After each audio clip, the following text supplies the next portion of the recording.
Sono Daniele Accordini, enologo Domini Veneti e ti presento il Valpolicella Classico Superiore Veriago 2013.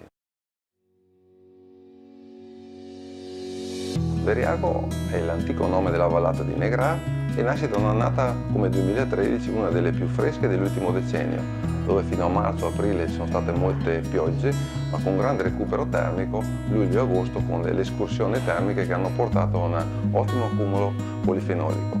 La maturazione è arrivata il 23 di settembre in perfetta media storica e queste uve rappresentano per noi il modello del Super Valpolicella, un Valpolicella lasciato in appassimento per 40 giorni, da settembre fino a metà novembre e affinato per almeno un anno in grandi botti di legno. Si ottiene un colore con note granate molto intense e al bouquet note di spezie molto dolci con note di prugna.